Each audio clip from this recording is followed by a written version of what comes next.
Segundo livro dos Reis, capítulo de número 7.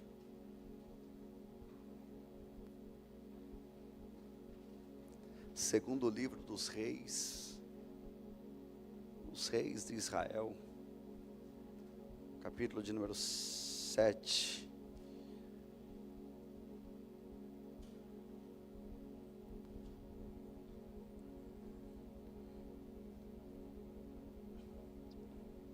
Gostaria de ler com vocês 8 versículos.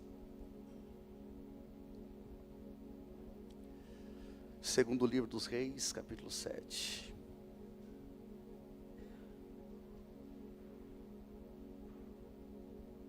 Priscila, você quer ler para não perder o costume? Quer?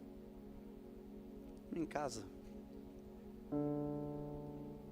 Então Eliseu disse: ouçam a palavra do Senhor. Assim diz o Senhor: amanhã, a estas horas, mais ou menos, junto ao portão de Samaria, uma medida da melhor farinha será vendida por 1 moeda de prata, e 2 medidas de cevada serão vendidas por 1 moeda de prata. Porém, o capitão em cujo braço o rei se apoiava, respondeu ao homem de Deus: Respondeu o quê? mesmo que o Senhor Deus fizesse janelas no céu, será que isso poderia acontecer? O profeta respondeu: Respondeu o quê, Priscila? eis que você verá isso com os seus próprios olhos, mas não comerá disso. Provoca alguém que está perto de você e diz assim: quem não crê, só vê o milagre, mas não usufrui. Pergunta para quem está perto de você: você crê? Se você não crê, é melhor começar a crer a partir de agora, para você não ficar assistindo o milagre que vai acontecer, para que você participe disso. Continua lendo.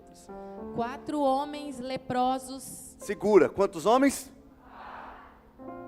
Quantos anos a igreja está fazendo? Quantos homens? Não, eles não eram homens, eles eram leprosos. Continua, Priscila. Estavam à entrada do portão da cidade. Eles disseram uns aos outros: para que vamos ficar aqui sentados até morrer? Se decidirmos entrar na cidade, há fome na cidade e morreremos lá.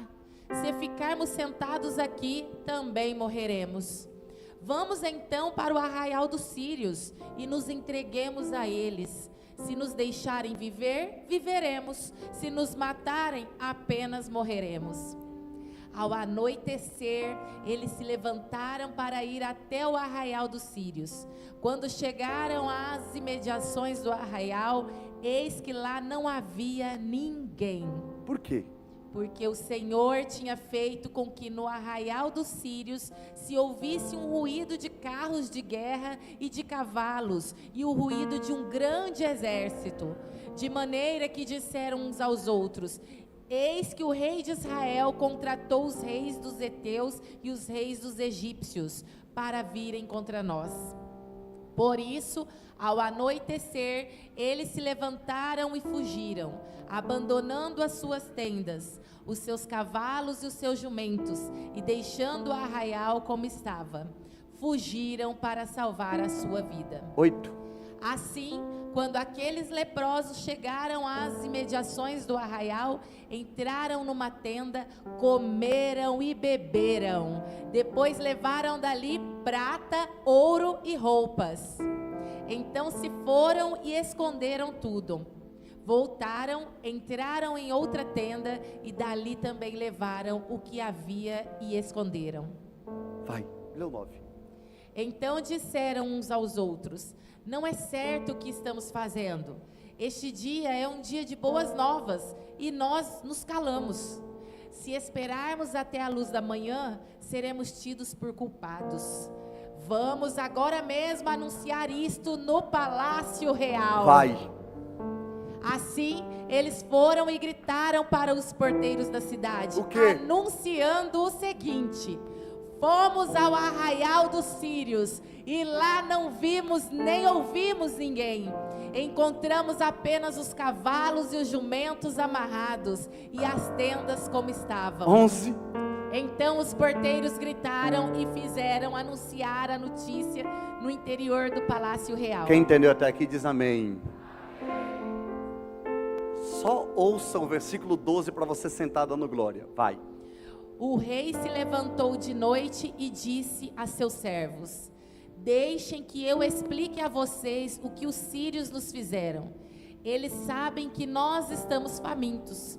Por isso saíram do arraial e se esconderam no campo, pensando assim. Pensando como? Quando eles saírem da cidade, nós os apanharemos vivos e entraremos na cidade. Quem está comigo diz amém. Amém. Se assente, por favor.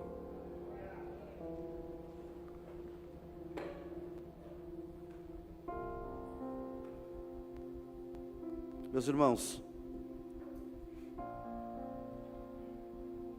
quando o bispo Josimar falou que não estaria aqui, eu fiquei pensando em um nome para ministrar. Muitos nomes veio ao meu coração, à minha cabeça, pessoas capazes e habilitadas para pregar. O meu dia de ministrar para vocês, no caso, é o domingo. Porque o domingo é o dia da nossa festa. Festa da igreja, literalmente. É nós e nós e nós. Vai ser uma festa linda para Jesus aqui. Nós teremos ordenação ministerial, nós teremos alguns administrativos, nós honraremos algumas pessoas, muita coisa vai acontecer aqui. Então domingo a mensagem seria bem curta, vendo que iríamos priorizar o horário para não ficar cansativo, porque são cultos corridos. E alguém disse que votuporanguense não aguenta muito culto corrido. Não aguenta, não suporta. Eu sei que isso é conversa deles, mas eles dizem. Então, eu conversando com a pastora Gabriela, ela disse: amor, você prega. E motivado pela palavra dela, eu pedi ao Senhor que o Senhor me orientasse para conversar com vocês sobre um texto. E Deus me fez saltar esse texto ao coração. O texto que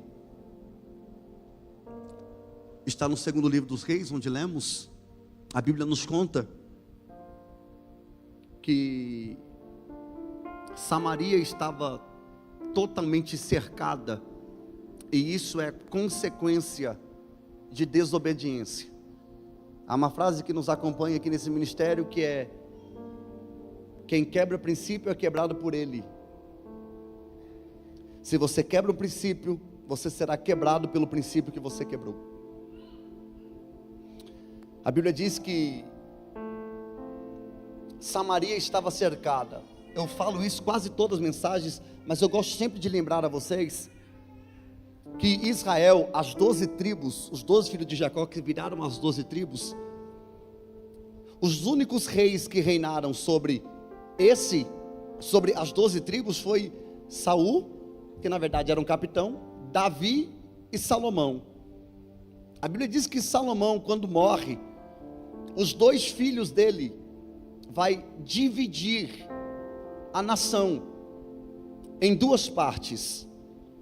A Bíblia diz que foi dividido entre Reino do Norte e Reino do Sul. Reino do Norte e Reino do Sul.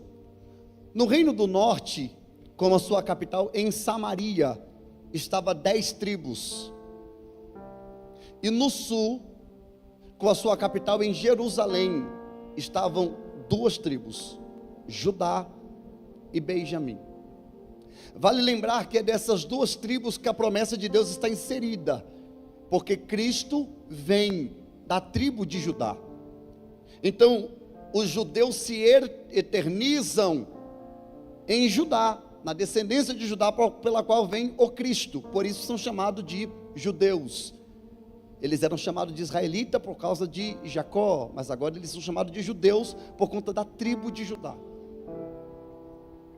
Com base nessa introdução, vale lembrar que quem está no Reino do Norte, com a sua capital em Samaria, eles estão cada vez mais distantes do propósito divino, porque é em Jerusalém que está o templo, é em Jerusalém que está o lugar da Mas quanto mais o tempo passava, mais eles se dividiam. e no decorrer da história eles vão se dividindo cada vez mais. Enquanto o reino do sul, como a sua capital em Jerusalém, está crescendo e frutificando, o reino do norte vai definhando cada vez mais, porque cada rei que se levanta vai se tornando pior do que o outro. Exemplo, o rei que estava reinando pouco antes de instaurar esse caos era Acabe. Acabe foi um dos piores reis que Israel já teve. Ele levou o nível de Israel em um nível baixíssimo espiritual. Ele se casou com uma mulher pagã, a Jeza. A Jeza era terrível, matava o profeta, colocou altar, miserável, mulher tribulosa. E a Bíblia diz que esse caos vai sendo instaurado cada vez mais. O texto nos conta que Deus vai levantar Elias vai ser perseguido, então Deus vai levantar esse homem por nome de Eliseu. A Bíblia diz que por conta dessas quebras de princípios, a Síria vem se potencializando cada vez mais, e a Síria havia dominado o Oriente Médio inteiro antigo, mas agora ela mira Israel, mas sobre Israel ela não consegue prevalecer, porque é uma bênção. Mas esses homens começaram a quebrar princípio, então Deus tira o cerco. Pastor, não estou entendendo. O inimigo não toca em Israel por conta do cerco. A muralha é invisível. Eu queria que você provocasse alguém que está perto de você e dissesse para ela: o diabo não te toca por causa do muro de proteção. Se não tem o muro, ele nos esmaga. Se não tem o muro, ele nos devora vivo. Ah, que vontade que o diabo tem de colocar a mão em nós, em mim. Ah, que vontade que o diabo tem de colocar as mãos em você. Quem me dera se Deus abrisse os nossos olhos espirituais para ver tudo o que acontece no dia a dia. Quantas vezes o diabo passa perto de você, chega baba, mas não consegue lhe tocar, porque mais forte do que quem te ataca é aquele que te protege. Isso aqui não é bondade, isso aqui é misericórdia. A Bíblia diz que Satanás, para você dar glória, a Bíblia diz que Satanás, o nosso adversário, grave isso, Satanás é o nosso adversário. Satanás não é adversário de Deus. Deus não tem inimigo.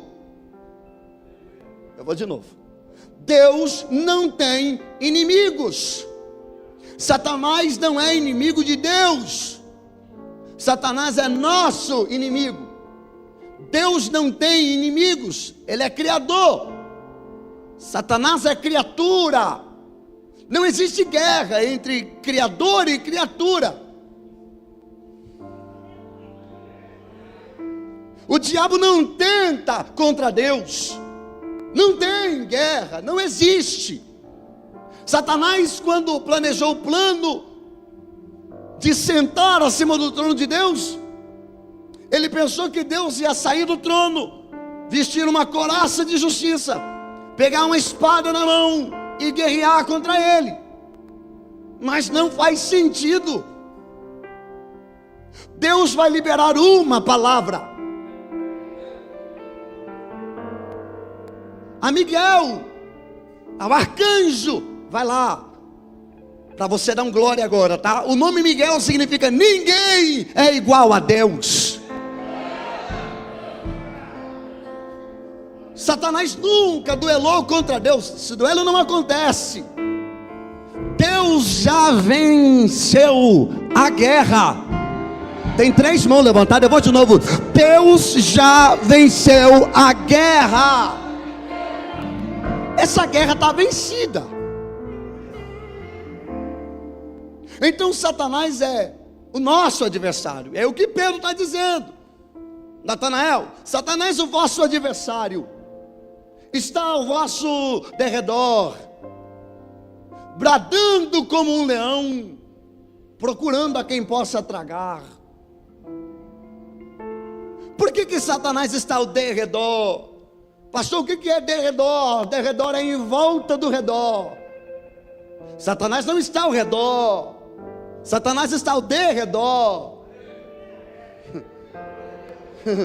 Eu vou falar isso aqui de novo. Satanás não está ao nosso redor, Satanás está ao nosso derredor. Pastor, qual é a diferença? Ao redor é aqui, derredor é depois do que está ao meu redor. Pastor, por que Satanás está ao derredor? Porque os anjos do Senhor acampam ao redor daqueles que o temem. Eu queria que você provocasse alguém e dissesse para ele: ao seu redor estão os anjos de Deus, e ao seu derredor está o vosso inimigo.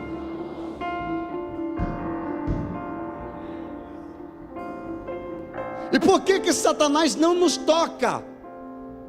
Por conta de quem está ao nosso redor. O que eu vou dizer aqui é muito bleiano e pentecostal.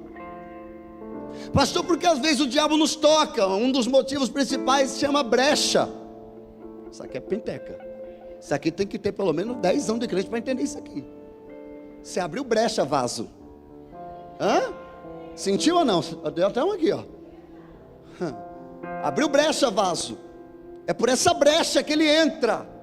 Porque toda brecha aberta é brecha requerida. Você nunca vai abrir uma brecha e fechar uma brecha sem que o diabo requeira ela antes. É nessas brechas. Eu vou mexer com você. Provoca alguém que está perto de você e diga assim: fecha a brecha. Vigia, vaso. Não, você está pentecostal, não. Diga: vigia, vaso. Fecha a brecha. Vigia. Satanás está ao derredor. Ele quer tocar, mas ele não pode, porque quem está me protegendo me blinda. O que está acontecendo em Samaria é exatamente a quebra de princípios. É por essa quebra de princípio que o inimigo se potencializa. E Israel, que era cercado pelas mãos de Deus, agora está cercado pela Síria. A Bíblia diz que a situação ficou tão terrível, porque quem está dentro de Samaria não pode sair, porque se sair, morre. Israel não tem capacidade de vencer a Síria, o seu poder bélico é bem menor. Não dá para orar, porque tem princípio quebrado. Ele sabe que isso é consequência de desobediência. Mas aí entra o profeta. Oh, como é bom ter profeta. Oh, irmão, como é bom ter profeta. Como é bom ter um profeta na casa. Palavra de direção está na boca do profeta. Ah, se alguém cresce nisso. Ah, se alguém cresce nisso, que palavra profética está na boca de profeta. Homens e mulheres de Deus, o que homens e mulheres de Deus fala, é o próprio Deus falando e chancelando na terra. O profeta vai se levantar. O texto anterior diz que eles estão praticando naquele tempo o canibalismo. O tratado era esse: hoje nós comemos o meu filho, amanhã comemos o seu. É o texto que está dizendo. Olha a situação que Samaria está vivendo, um povo que tem promessa. E a Bíblia diz que tem um caos instaurado nessa cidade, porque um dia uma mãe matava o filho, no outro dia a mãe não queria matar. Israel está vivendo esse cenário. A cabeça de um jumento que era descartado estava sendo comercializado a preço de ouro. Esse é o cenário. Aí Deus vai levantar o profeta e vai dizer: fica tranquilo. Olha o 6:28 que eu estou falando para vocês. Que amanhã, cheguei no 7. Amanhã, nesse mesmo horário, diz o Senhor, no portão de Samaria, uma medida da melhor farinha será vendido por uma moeda de prata. Pastor, não estou entendendo. O que Eliseu está dizendo é: a prosperidade vai voltar. O que estava faltando, Deus vai mandar. O que precisava, Deus vai suprir a necessidade. Deus vai fazer o que nenhum homem é capaz de fazer. Nós não temos nada hoje, mas amanhã teremos tudo. Eu queria que 3 pessoas pegassem palavra profética nesse aniversário de 4 anos. Eu sou Deus poderoso para mudar a sua história em 24 horas. Eu não sei quem acredita nisso, mas se é para você, reage com essa palavra. Pega essa palavra e dá um grito de glória a Deus para adorar a majestade.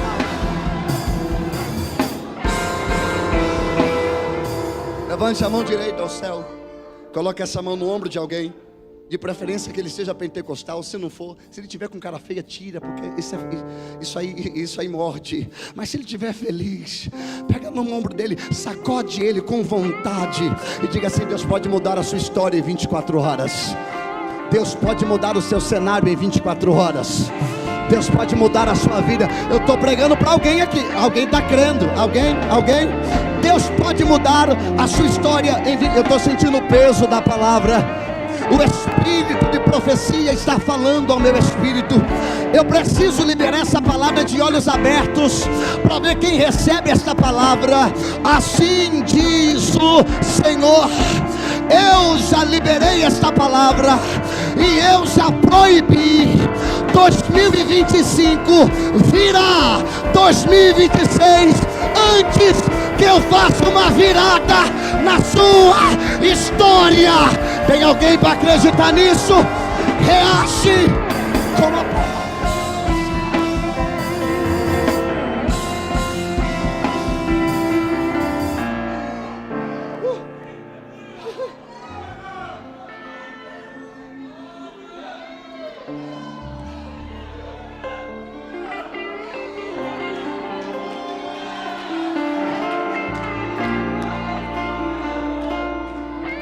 Você pode dormir sem nada e acordar com tudo.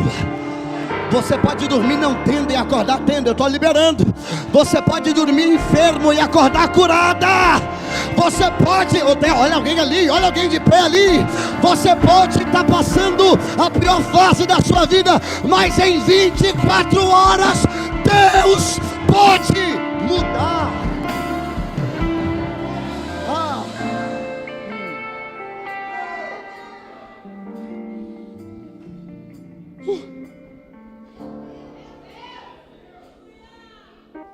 Só para me continuar pregando, provoca uma pessoa e diga assim: é melhor você crer. Pastor, por quê? Porque a Bíblia diz que no meio dos que criam estavam os que não acreditavam. O capitão disse: tá doido? Profeta maluco. Irmão, profeta não fala nada que é lógico. Promessa de Deus não tem nada a ver com a sua realidade. Você pensou que Deus consultou sua conta bancária para saber se podia te chamar? Você acha que Deus foi lá na escola para saber se você tem diploma de formação? Deus não trabalha com lógica. Ele trabalha com o impossível. É o campo dele. É o campo que ele atua. Mas aí entrou o que não crê. E o que não crê falou: não, gente, por favor, sem emocionalismo, sem sensacionalismo. Para com esses negócios de profetada por aí. Nem se Deus abrir o céu acontece isso. Não vai dar certo. Humano demais para entender coisas espirituais. Eu senti. Provoca alguém e diga assim: você está humano demais para entender o que Deus está falando no espírito para você.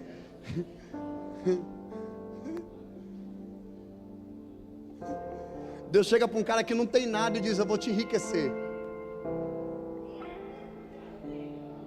Eu tenho pelo menos um que crê ali. Eu creio também. Pegou, alguém pegou, eu ouvi, eu peguei ali. É isso. Aí Eliseu falou assim para ele: ah, você está dizendo que não vai acontecer? Eis que você verá isso.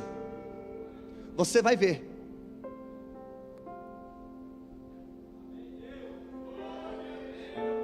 Mas não vai comer.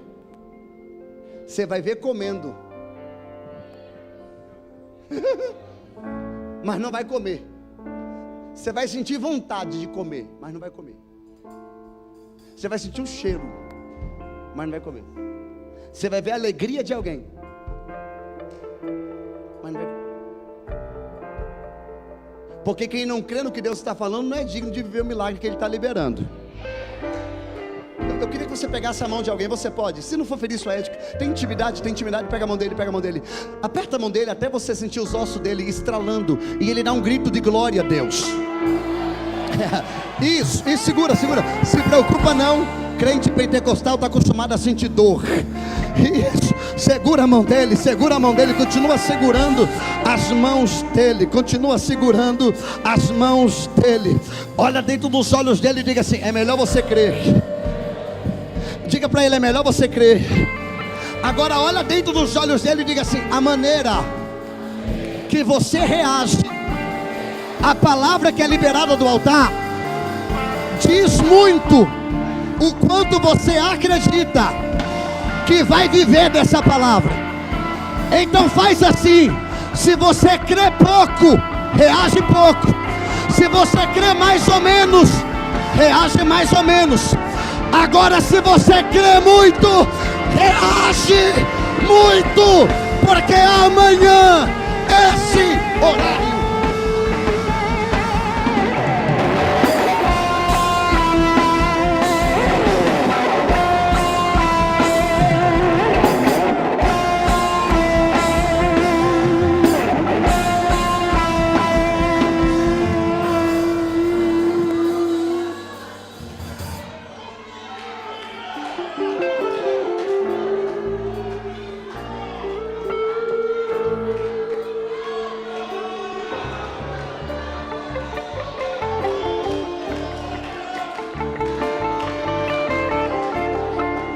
pastor, e com quem Deus vai contar para preparar esse cenário de milagre? Porque tudo tem que acontecer em 24 horas. Se eu tivesse aí, eu tinha dado 3 cambalhotas agora. Eu vou falar de novo só para dar a segunda chance. Tudo isso tem que acontecer em 24 horas. Grita assim: pastor, e quem Deus vai usar?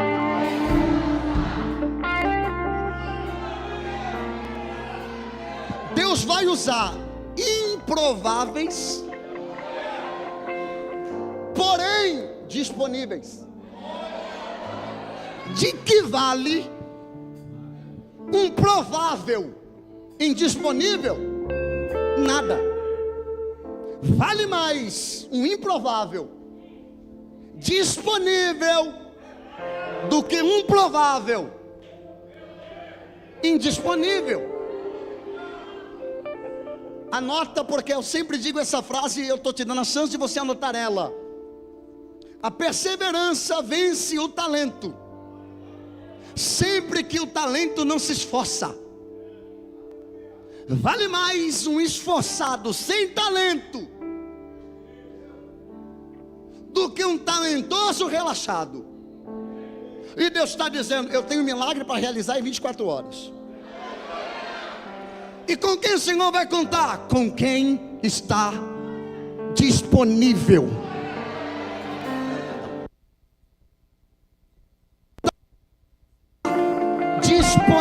Provoca alguém, pergunta para você: está disponível? Deus vai escolher quem ninguém escolheria. Porque nem sempre Deus começa com os melhores. Geralmente Ele começa com improváveis. Eu vou falar uma vez só para ver se você pega o que eu vou falar. Você é inteligente. Todo mundo que você vê na Bíblia pronto, é difícil se comparar. Você olhar para Abraão no Moriá, não dá não. Se fosse teu filho, tu entregava? Eu sei que não. Claro que não. Para aquele Abraão não dá para ver, eu não consigo. Mas o Abraão do capítulo 13, eu sou ele todo. O Abraão do 13, ele nega, ele mente. Ele diz que Sara é sua irmã, com medo de morrer. Esse aqui tá fácil para mim ser. O problema é que nós estamos olhando para a história prontas, e estamos colocando um padrão inalcançável. Mas todo mundo que você vê como herói, Deus trabalhou muito com ele para que ele fosse quem ele é. O Moisés do rosto resplandecente, eu não sei se eu dou conta. Mas o Moisés que bate na rocha com cajado, com raiva do povo, mas eu vou fácil. Eu vou facílimo. Deus não trabalha com gente pronta. Deus não trabalha com quem é bom.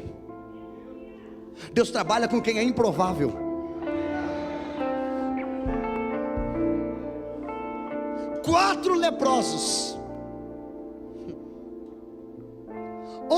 Quatro homens que a sociedade descartou, mas Deus separou.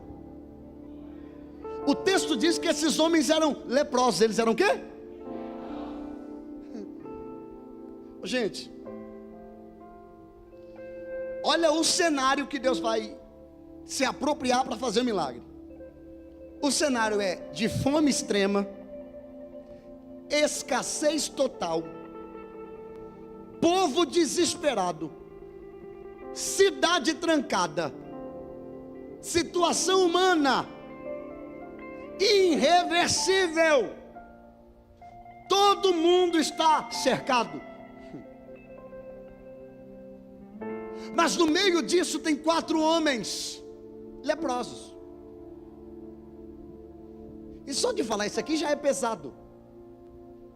Porque, gente, uma pessoa leprosa, eu não vou falar sobre lepra, não é a ênfase da mensagem, mas só para você compreender, uma pessoa leprosa, ela perde a sensibilidade.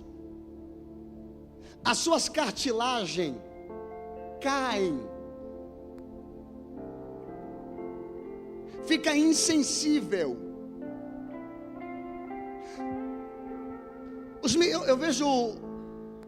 Eu vi esses dias atrás um missionário postando, o pastor Daniel Nogueira, missionário na África, e lá tem um lugar onde ficam os leprosos, e ele disse que esse lugar tem muitos ratos. Você sabe que eles comem os ratos, mas uma coisa que talvez você não saiba é que os ratos comem eles. O Daniel Nogueira disse, Zaqueu, que quando eles estão dormindo, os dedos, os ratos começam a comer, e eles não veem, porque aquela parte está morta, insensível. Então era muito comum acordar sem um dedo, sem uma orelha, sem a ponta do nariz.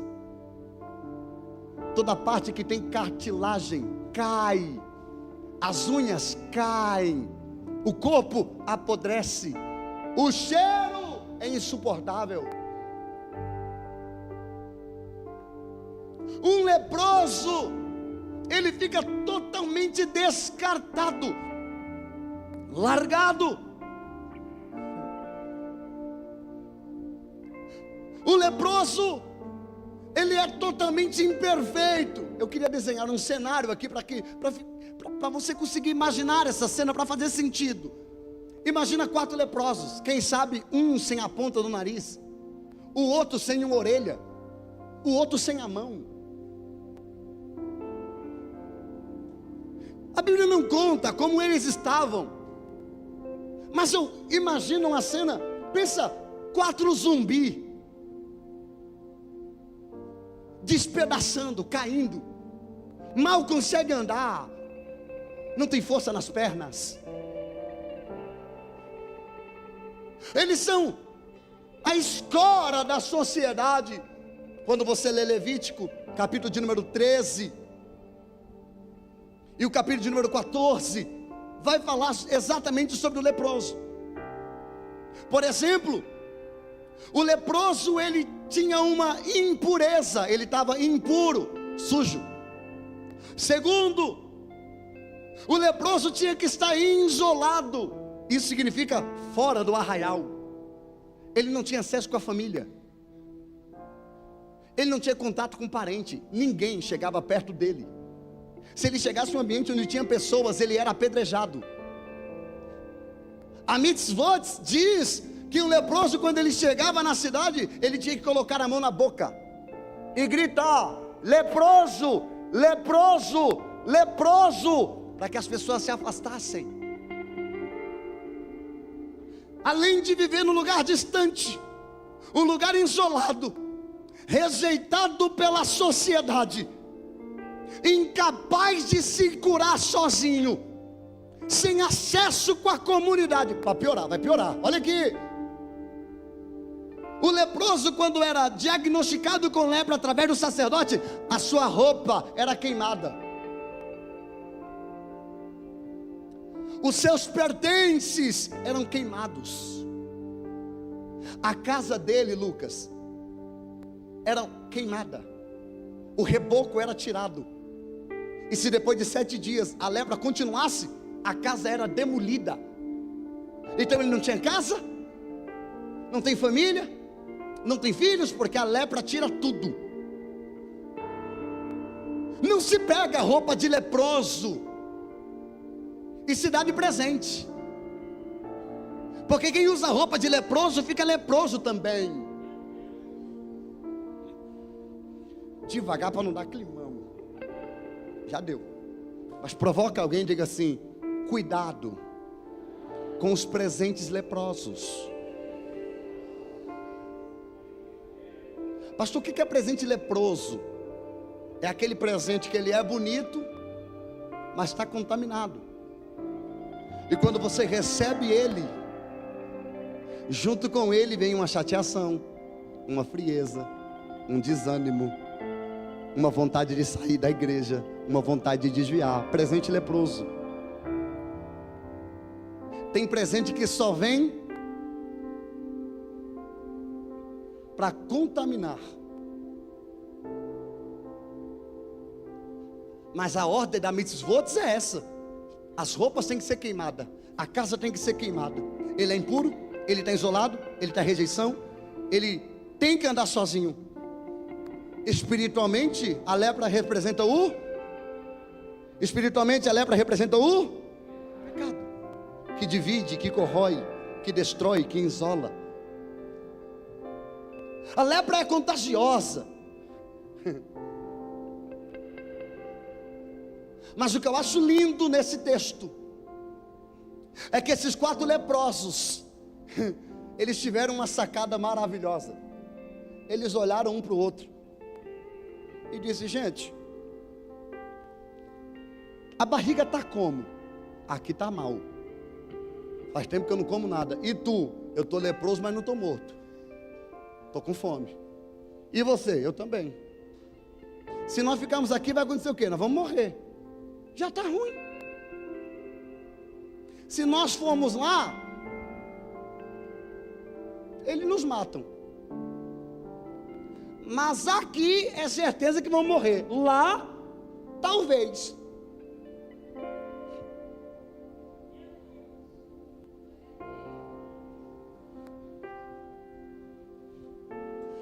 Mas chegar lá não vai ser fácil, eu sei. Mas se nós ajudarmos uns aos outros, nós vamos chegar lá. Mas eles são imperfeitos, sim ou não? Mas imperfeição não anula propósito. Não. Eu vou de novo. Imperfeição não anula propósito. Eu vou pela 3ª vez. Imperfeição não anula propósito. Levanta a mão direita, por favor. Aponte o dedo para alguém e diga assim: você precisa reconhecer a sua realidade.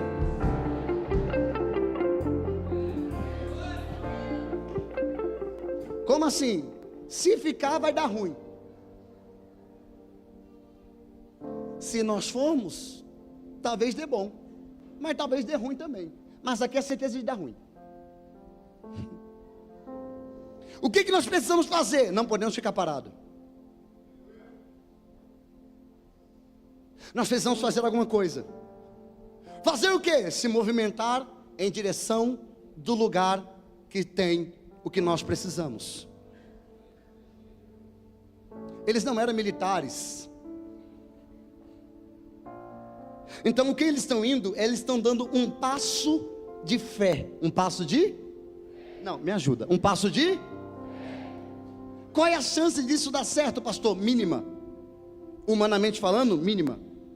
Mas eles vão dar um passo de fé. Mas quando eles pisam, a Bíblia diz que faz um barulho de um grande exército. Pastor, por quê? Porque os passos eram pequenos,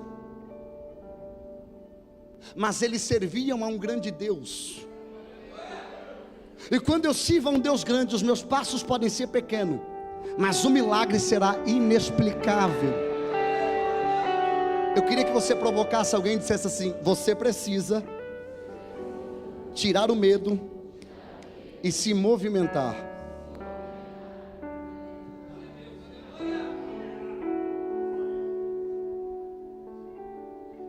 Eu queria 3 leprosos aqui para fazer companhia comigo, que sou o quarto. Rápido.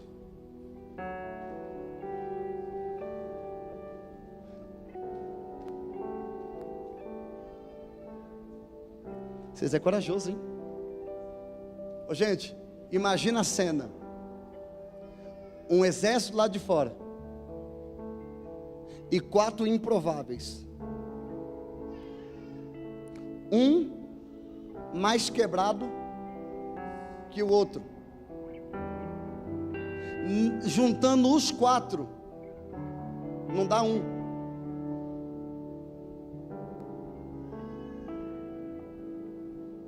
Mas se movimentar por fé é diferente de se movimentar por lógica. Qual é a certeza que você tem que vai dar certo? Nenhuma. Eu só tenho fé. E a fé é o firme.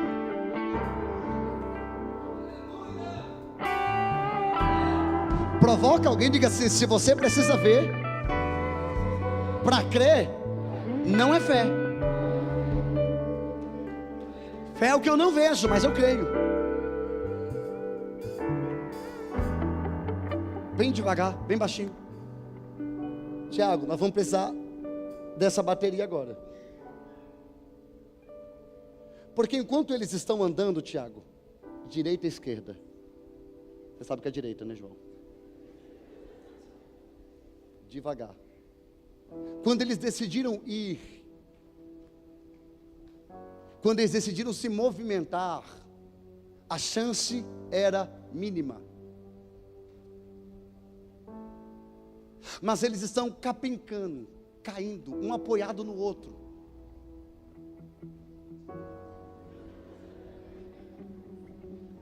Não dá para correr, se correr desmonta.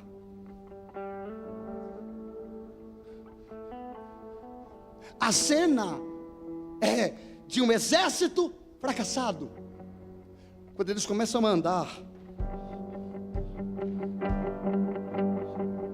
segura. Ninguém está ouvindo nada. Porque enquanto eles andam aqui e não percebem nada acontecendo, lá na Síria,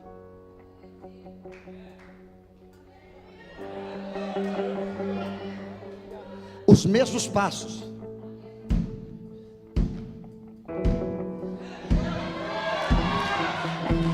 Eu quero melhorar isso aqui.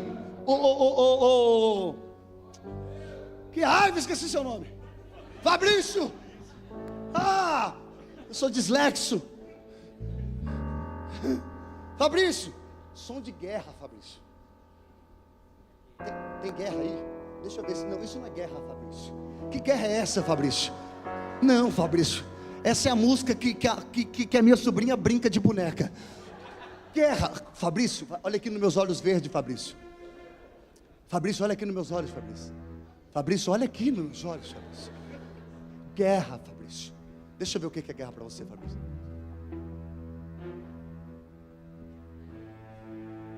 Ele está emocionado, calma.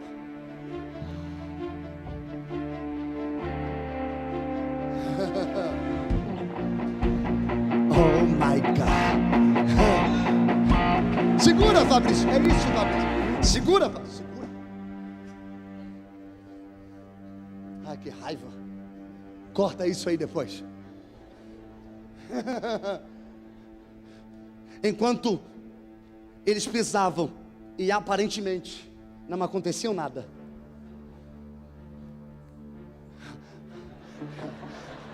aí vocês me empolgam, eu vou até meia-noite. Enquanto eles estão pisando e aparentemente não está acontecendo nada, lá no exército da Síria, Tiago, enquanto eles pisavam,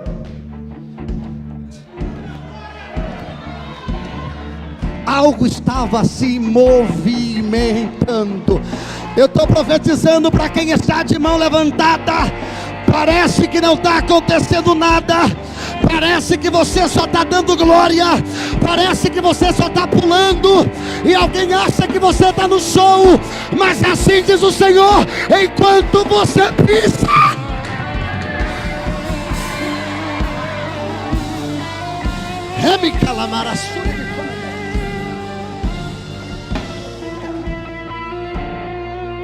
provoca quem está perto de você. Está acontecendo alguma coisa. Diga: você não está vendo, você não está ouvindo, mas está acontecendo alguma coisa. Eu estou pregando para alguém aqui.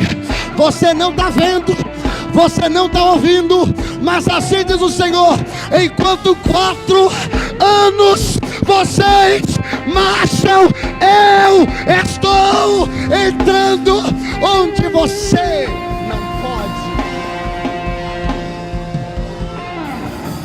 Provoca alguém, pergunta para ele: Deus pode contar com você? Sabe qual é o nosso problema?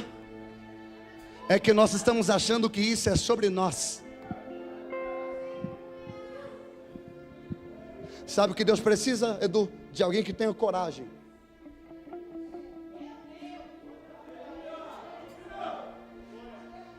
Se fosse sobre Johnny, tinha dado muito ruim. Não é sobre uma pessoa. Não é sobre esse homem. É sobre aquele homem. O propósito é dele. A chamada é dele. O plano é dele. Ai, que vontade de falar um negócio para ver se alguém pega isso aqui. Tiago, sabe quem foi acreditar no que o profeta falou? 4 leprosos.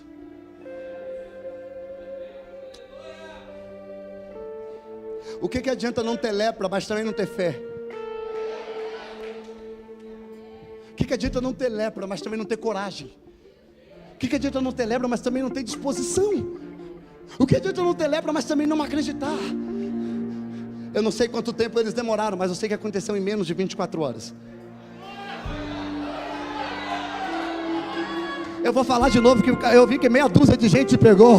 Eu não sei quanto tempo eles demoraram, mas eu sei que foi menos de 24 horas. Eu preciso de 2 homens aqui. Vocês ficam aqui, 2. Vem, Luiz. Luiz veio do Maranhão para cá. Cadê o outro? Ah, não tem homem aqui. Pelo amor de Deus! Vem logo também, vem, demorou demais. Que raiva. Vem pra cá. Acordou, Yuri?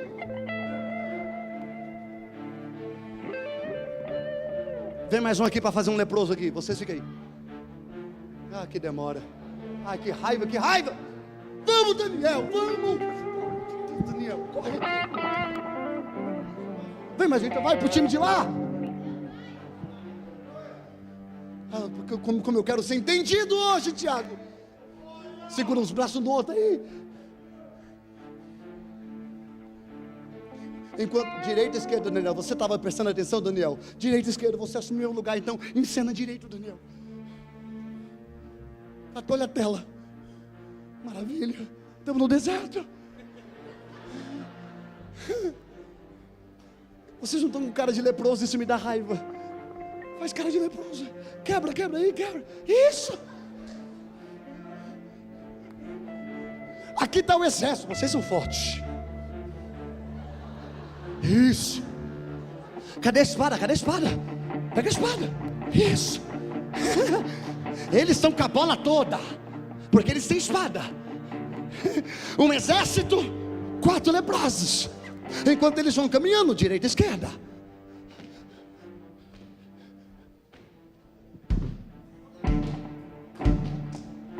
Vai voltando.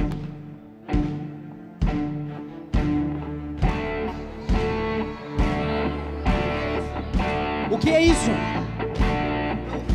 Tá ouvindo isso? Tá ouvindo isso? Eu tô. O que tá acontecendo? Que isso? Parece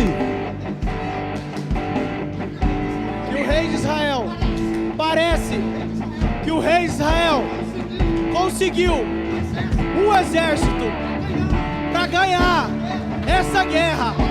É melhor nós fugirmos. Pastor, esse exército é formado de quantos soldados? 4 improváveis.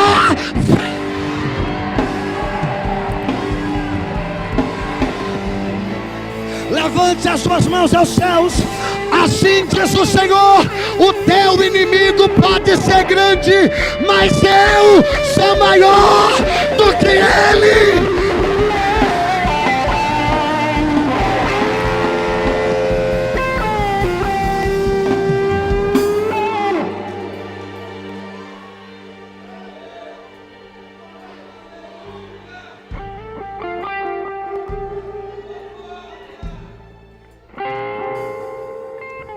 Diga comigo 4. Não, assim é 2, diga 4. Diga, primeiro, levantar. Olha para o outro e diga assim, decisão. Isso. Diga, segundo, acreditar. Olha para alguém e diga, fé. Diga, terceiro, avançar. Olha para o outro e diga, coragem. Diga, quarto, colher.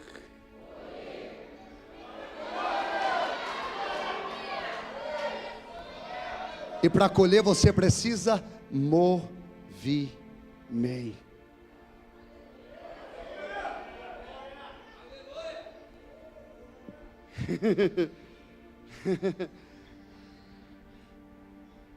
Não é sobre perfeição, é sobre disposição.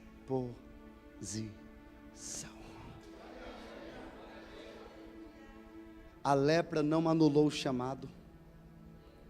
A lepra só destacou a graça. A lepra só evidenciou o milagre. Fala ou não?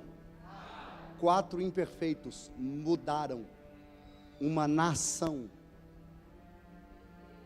com uma decisão. Como em 4 anos, essa casa mudou a história de centenas de famílias. Deixa eu terminar. Deus não precisa de muito. Ele precisa de alguém que se levante. Deus não conta com quem é. Deus conta com quem está disponível. Posso falar? Se 4 fizeram tanto, imagine o que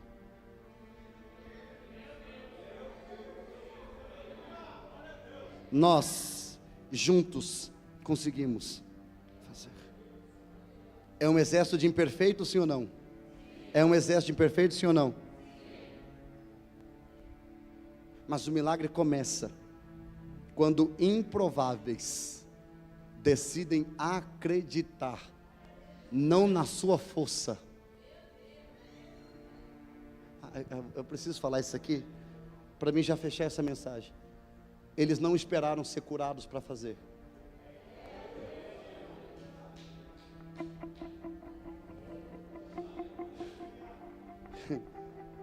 A lepra não impediu eles de acreditar.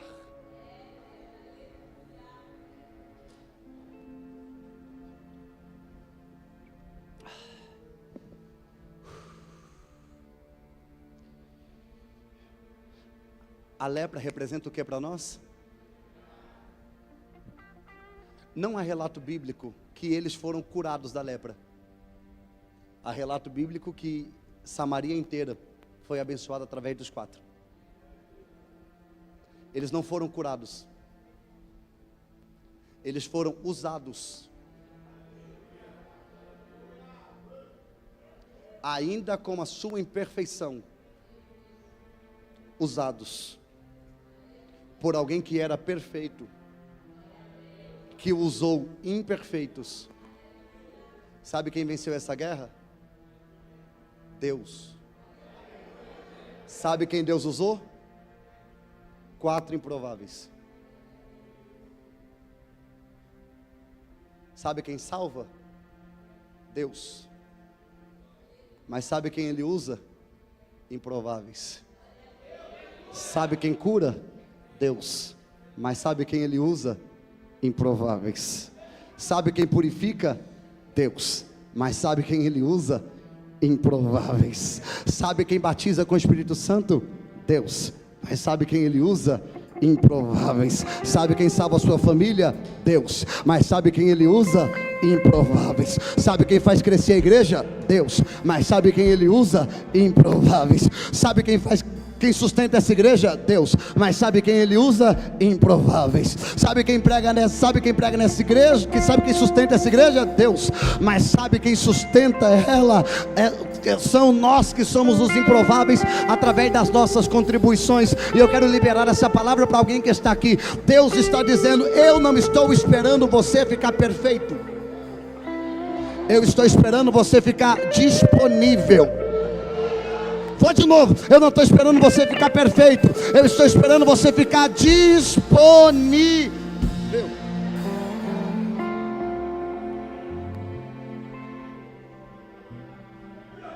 Eu preciso finalizar. Fechei a Bíblia.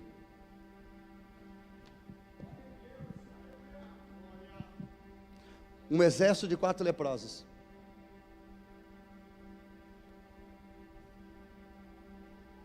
Para alimentar uma nação inteira. Deus não usou o rico, Deus usou o leproso. Deus não usou o pregador, Deus usou o leproso. Deus não usou o cara que tinha curtida, Deus usou o leproso. Deus não usou o que tinha ouro e prata, Deus usou o leproso. Porque o forte acredita na tua força, o leproso acredita na força de Deus, porque sabe que não é capaz de fazer. Escute, pastor, por que você está pregando essa mensagem? Há 4 anos atrás, quando Deus me trouxe a essa cidade, e esse trabalho aqui começou, eu não queria. Eu tive muitas crises de ansiedade para aceitar essa proposta. Até que Deus falou assim para mim: filho, eu tenho um povo lá para você cuidar. Eu vou entregar um povo na sua mão.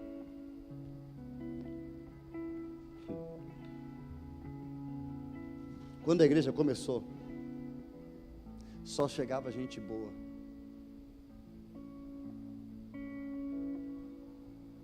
Todo mundo que chegava era ex alguma coisa. Era um homossexual que queria congregar conosco. Era a menina que se identificava como menino, que veio congregar conosco. São pessoas que a cidade não acreditava, não aceitava e não queria. Eu disse: Senhor, Deus disse: cuida para mim.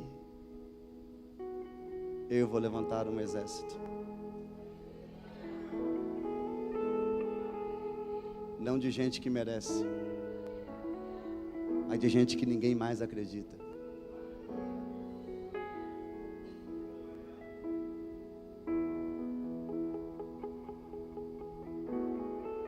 As pessoas dizem que talvez o meu maior erro seja acreditar demais.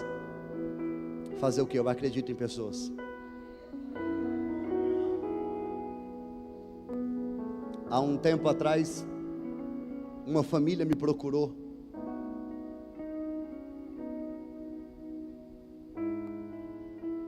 E disse que eu precisava tomar uma decisão. Família tradicional. E eles falaram para mim: pastor, nós não aceitamos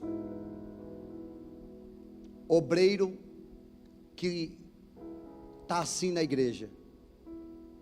E o senhor precisa decidir. Cadê o Maico? Cadê o Maico? Está ali o Maico. Falaram para mim assim: filho, pastor, como é que você pode deixar um menino desse trabalhar como obreiro? Olha o jeito dele.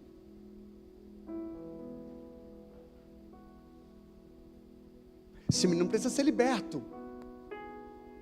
E eu ouvi. E a família tradicional disse para mim: o senhor tem que decidir. Ou o senhor tira ele, ou eu vou me retirar com a minha família.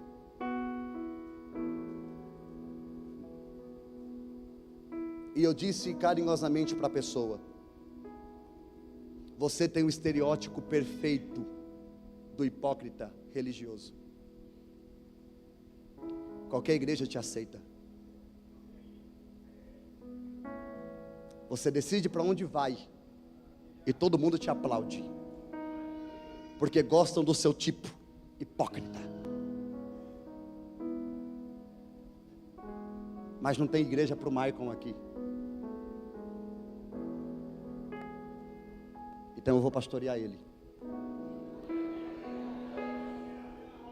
Procure uma igreja para você. Sabe o que ele fez? Foi embora. Sabe o que Deus fez? Mandou outros.